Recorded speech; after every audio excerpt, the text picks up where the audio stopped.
Jessica, you bring up a very good point in talking about global poverty and the comparison. This is a real issue because while we do face poverty here, our poverty is relative in many ways. So I always tell my students that compared to um, European Americans, many of us are doing very poorly. But compared to people in South Africa or Central America, as both of you have had experiences in traveling and working there, in many ways our level of poverty is different. Now, poverty is relative to a person who's in poverty. They don't necessarily care that someone across the world is doing worse than them. But I would like for you two both to speak to the issue of global poverty and what you've experienced in some of your work and travels. My personal experience, I was obviously in a lot of a culture shock. I live in Chicago. I was born and raised in Chicago, and many people don't know that Chicago is one of the most segregated cities in the entire U.S. Not our sweet city, no. Yes, our sweet city. You can't tell that riding you ride the red line, and the red line just changes, every few blocks, if you will. But go ahead. But my experience in going, so we don't really, when we travel in our communities, we see a lot of people who live it under the same circumstances as we do. So it really, it makes you feel a little bit better about your situation. But when I was in South Africa, there were kind of like no divides. You would look to the left and you see a township of people, thousands of people living in shacks, and you would travel probably about 2 miles and you'll see mansions. It was just a little bit different for me, but obviously, like the United States uses up about 40% of the entire world's resources.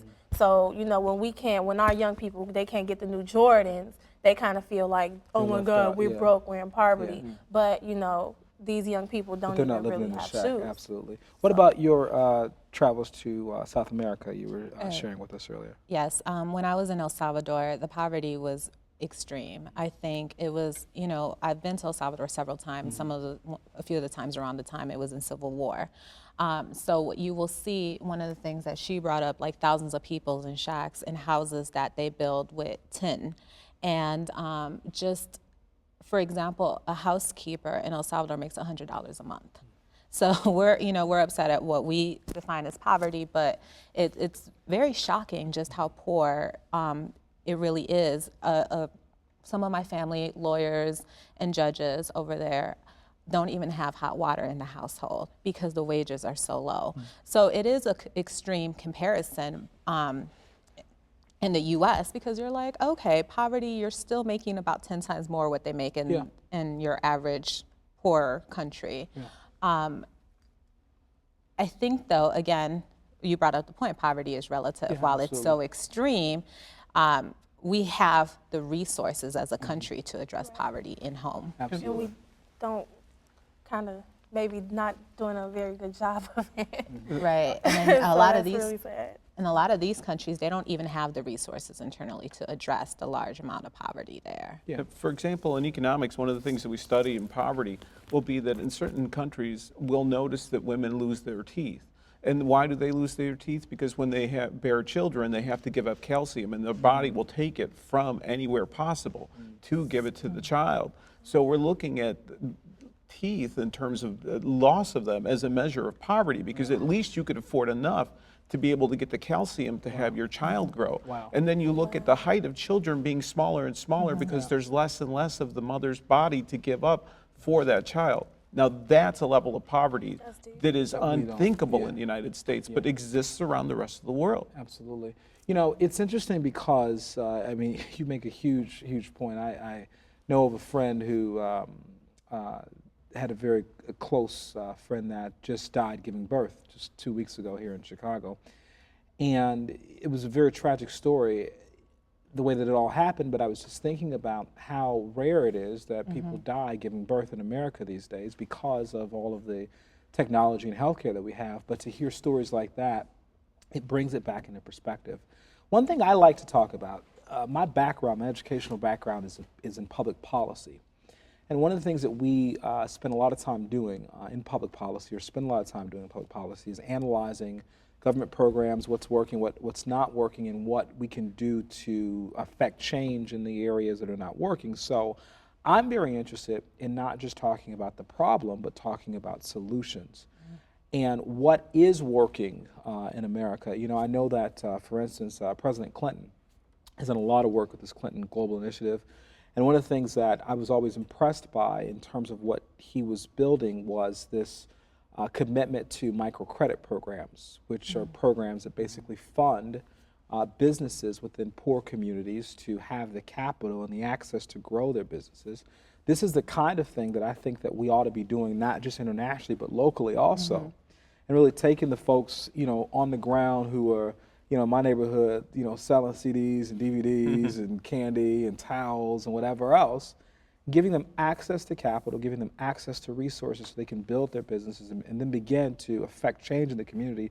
Unfortunately, in poor communities, one thing you notice is that most of the businesses in those communities, the resources are going out because the people who are in them and who are making money off of the community don't live in those communities. And so are there programs outside of Build Inc., of course, which is obviously doing a great job, that you guys are aware of, that you're interested in, that we ought to be talking about in terms of fixing these problems?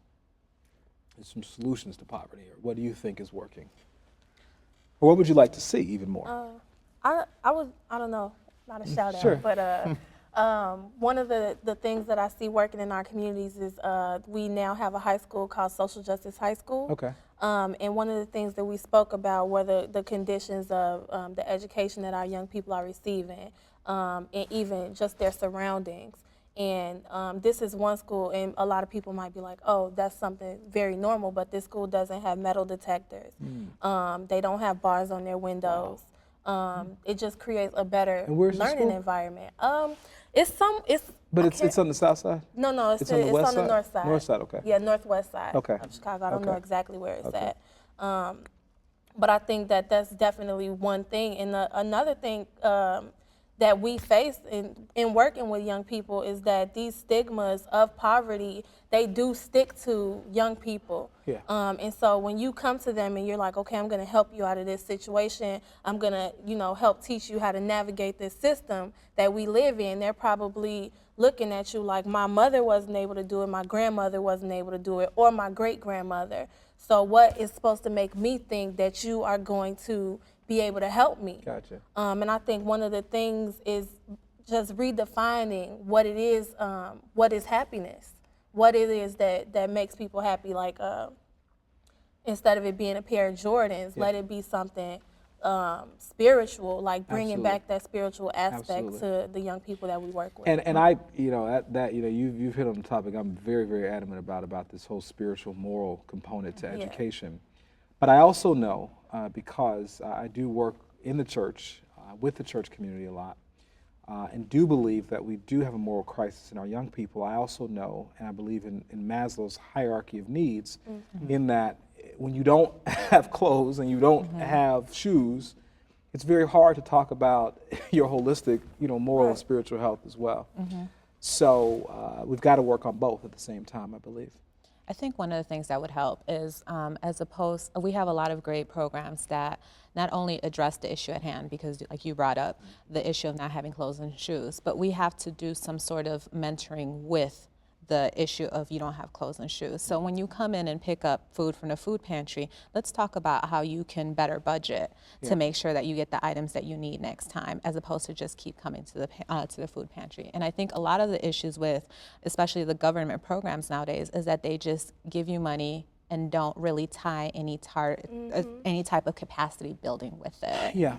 And so we have a lot of great programs in our community with multiple organizations doing job training programs, mentoring young people alongside providing with them with the skills. Things like that will help the problem as opposed to just throwing money at the issue. Now, with all due fairness to the government, I know that this has been something that has been changing very significantly in public policy.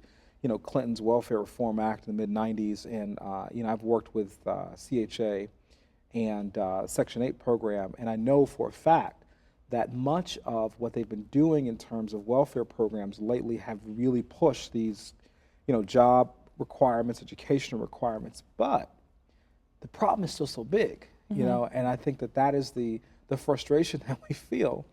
You know, you've got some people who believe that they should have more requirements, some people believe they don't, but whether you have them or not, this is still sort of an overwhelming problem. Yeah. And there are no magic bullet solutions, unfortunately. And you multiply that problem when you throw in somebody that comes in with a disability, whether it's a mental disability, a cognitive disability, or a physical disability. Now they have the issue of poverty and being a person with a disability, which is dissipated somewhat through the ADA and the Amendments Acts. For example, one of the big things they've been doing recently was the Olmstead issue, which was to help people get out of institutions. Because in Illinois, we have a great number of people in nursing homes, and it costs us $70,000, $80,000 a year, but they could be out in the community for a quarter of that. Excellent. But it's Excellent a program that's out there. The state of Illinois targeted to move 3,500 people from disabilities. It could be a young man in his 20s, he's out, he's got nowhere else to stay, Excellent recovering point. from a traumatic spinal cord injury, and now he's got to move out. But the program is so difficult to get into, and finding housing is so tough, because now you've got to find someplace to get your wheelchair in and everything else. We have to move to final thoughts at this point, so I'd love to hear from each of you in terms of, and we've covered the whole spectrum, if you will, of defining poverty, solutions to poverty, stigmas associated with poverty. What would you like to leave our audience with today on this issue of poverty? Why don't we start with you? I think it's important to keep in mind, like you said, it's a large issue. We have to attack it from the individual work all the way to the systemic work. So, for example, we do great work with individuals, but what can we all do collectively to challenge the system? Very Until we all work together, it's not going to be taken care of. Very important. And much like the fact that disability is not in the person, it's in the environment, the same is true with poverty. It's in the environment and the social structure of society around you that creates that inability to achieve and not have the capacity to exceed your expectations. Yeah, absolutely, very important. Jessica? I would just say, in terms of working with young people, if we could start with the inside and then venture out into how to navigate the system. Basically, we run into a lot of people who preach at young people, this is what you should be doing, this is what you should, not understanding that there's a whole psychological and emotional legacy that you need to break down in order to send this young person on the right path. We have to expose them to different things. We have to provide them with access to different experiences. And again, that, I think, is very, very, very important. this While the definitions of poverty may be contextual and fluid, the hardship of poverty remains a constant both in our society and around the world. For every problem we face, we are also presented with an opportunity to make a change. I hope this conversation inspires you to learn about the changes that you can make in the world. For the professors, I'm Ted Williams. Thank you for watching.